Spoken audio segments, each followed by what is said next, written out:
Assalamu alaikum dear students, hope you are doing well.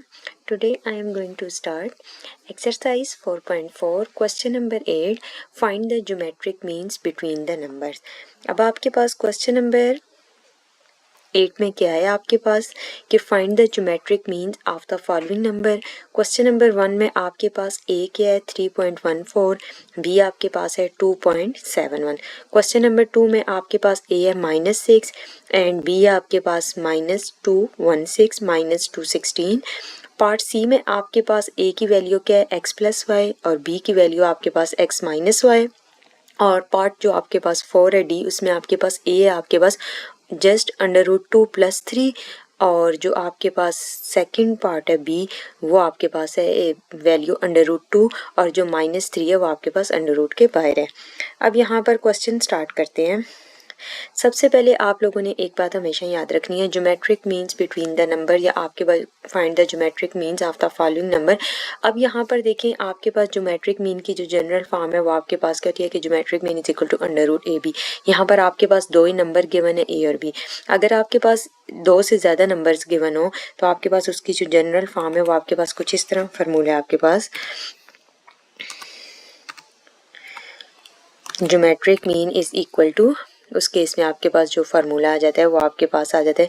यहाँ पर आपके पास n आ जाता है like total number of observation के टर्म्स के अकॉर्डिंग। लाइक आपके पास अगर a है A B C या आपके पास इस तरह मैं कर देती हूँ कि आपके पास फर्स्ट जो वैल्यू है उसको आप कह सकते हैं A1, फिर मल्टीप्लाई का साइन जो सेकंड वैल्यू आप उसको कह दें A2, जो थर्ड है आपके पास उसको A3 और कामा मल्टी प्रोडक्ट में ये अप टू सो ऑन फिर आपके पास आ जाती है AN। एक बात हमेशा याद रखनी है ज्योमेट्रिक मीन के केस में जो आपके पास √ में आपके पास जो स्क्वायर रूट में टर्म्स है या आपके पास क्या है प्रोडक्ट में, और यहाँ पर आपके पास क्या है n। अगर आपके पास 2 वैल्यूज़ होंगी तो आपके पास जस्ट स्क्वायर रूट आएगा। अगर आपके पास ABC 3 वैल्यूज़ गिवन है तो तीनों को मल्टीप्लाई करेंगे तो आपके पास क्यूबिक रूट आएगा। अगर आपके पास 4 वैल्यूज़ है तो आपके पास फोर्थ रूट आएगा। ये आपके पास जनरल फॉर्म है। कुछ केसेस में ऐसे होता है कि आपके पास यहाँ पर √n है तो आपके पास इसकी पावर लिख सकते हैं 1/n। तो यहाँ पर इसके ऊपर आप लॉग अप्लाई करके तो पावर को बेस में लाते हैं। फिर आपके पास जस्ट आपने ज्योमेट्रिक मीन कैलकुलेट करना होता है तो लॉग को कन्वर्ट कर ख़त्म करने के लिए एंटी लॉग अप्लाई करते हैं तो वो फार्मूला भी यूज़ कर सकते हैं। मगर यहाँ पर सिंपल आपके पास के ए की वैल्यू आपके पास गिवन है 3.14, बी है आपके पास 2.17। सबसे पहले आपके पास क्या है कि ए की वैल्यू 3.14 मल्टीप्लाई 2.17 √ यहाँ पर दो ही वैल्यूज़ गिवन है तो स्क्वायर रूट आ जाएगा। तो आपके पास geometric mean is equal to √3.14 multiply 2.71, दोनों को मल्टीप्लाई करेंगे तो आपके पास जो आंसर आ रहा है वो आपके पास है 8.5094, जो आपके पास अप्रॉक्सीमेटली इक्वल है 2.917। और कुछ केसेस में आपके पास 2.9 है तो राउंड ऑफ होकर 3 भी होता है। अब यहाँ पर देखें अगर आपके पास 3 वैल्यूज़ गिवन होती, आपके पास 3.14 ए है, आपने 2.71 को बी कह दिया और इसी के अकॉर्डिंग एक थर्ड आपके पास जो टर्म गिवन होती वो भी डेसिमल के फॉर्म में, तो आपके पास यहाँ पर क्यूब रूट आ जाता है। यहाँ पर आपके पास स्क्वायर रूट ना होता। अगर आपके पास स्क्वायर रूट होता है तो जस्ट आपके पास √ का साइन होता है, तो √ का साइन मीन्स कि आपके पास जो गिवन रूट है वो स्क्वायर रूट है। यहाँ पर फिर क्यूब रूट होता। और अगर आपके पास 4 टर्म्स होती तो इस केस में यहाँ पर ये जो NS की जगह पे 4 आ जाता। जो सेकंड पार्ट है वो आपके पास क्या है, सेकंड पार्ट आपके पास गिवन है ए की वैल्यू है आपके पास -6। लाइक आप इस तरह कह सकते हैं कि आपके पास जो ए की वैल्यू है -6 है और जो आपके पास बी की वैल्यू है वो आपके पास है -260। अब यहाँ पर भी आपके पास दो टर्म्स गिवन है, सेम आपके पास वही फार्मूला अप्लाई होगा geometric mean is equal to √AB। A आपके पास है -6, बी आपके पास है -216, दोनों को मल्टीप्लाई करेंगे माइनस माइनस प्लस हो जाएगा। 6 मल्टीप्लाई करेंगे 216 से तो आपके पास आ जाएगा √1296। अब आपके पास √1296 आपके पास ये स्क्वायर रूट किसके इक्वल है 36 के इक्वल है। तो आपके पास ज्योमेट्रिक मीन का आंसर क्या आ गया 36।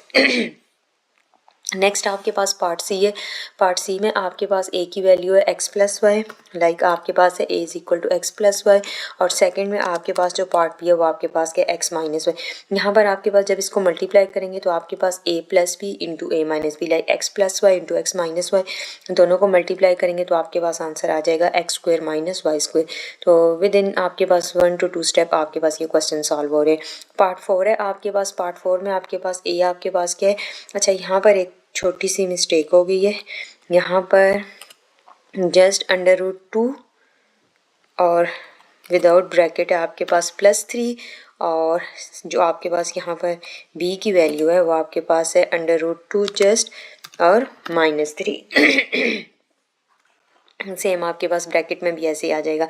अब यहाँ पर आपके पास क्या है, a is equal to this और ये है आपके पास b is equal to this. अब यहाँ पर सेम ब्रैकेट में भी जब सॉल्व करेंगे ब्रैकेट को भी तो आपके पास है √2,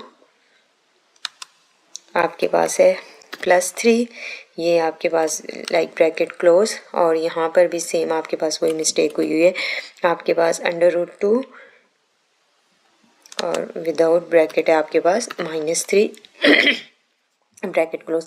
अब यहाँ पर आपके पास क्या आ जाएगा, जैसे आप इसको मल्टीप्लाई करते हैं a + b into a - b ये पहले, तो यहाँ पर आपके पास √2 इंटू √2 तो जस्ट आपके पास आ जाएगा √2 का स्क्वायर, तो आपके पास वो कट जाएगा तो यहाँ पर होल √ में आ जाएगा 2 - 9, जो फाइनल आंसर आ जाएगा वो आपके पास -7। यहाँ पर बेसिकली आपने इन दोनों को मल्टीप्लाई करना है। ये आपके पास है a + b into a - b, a का स्क्वायर आपके पास a + b into a - b किसके इक्वल होता है, यहाँ पर आपके पास ये फार्मूला है, फार्मूला आपके पास a + b into a - b, आपके पास a + b a - b किसके इक्वल है, आ जाता है आपके पास a square minus b square, a + b into a - b आपके पास आ जाता है a square minus b square. यह आपके पास फार्मूला यूज़ हो रहा है यहाँ पे। अब यहाँ पे देखें, अब सिंपल आपने क्या किया है, a + b into a - b किसके इक्वल है, a स्क्वायर के इक्वल है, तो a स्क्वायर मीन्स कि जब आपने √2 के ऊपर होल स्क्वायर अप्लाई किया तो स्क्वायर रूट से कैंसिल हो गया, तो जस्ट आपके पास 2 रह गया, +3 इंटू -3 आप इसमें मल्टीप्लाई हो तो आपके पास क्या आ गया -9। अब यहाँ पर आपके पास जो फाइनल आंसर आ गया वो आपके पास क्या है, geometric mean is equal to √7, जो आपके पास क्या है कि not a real number. Thank you so much.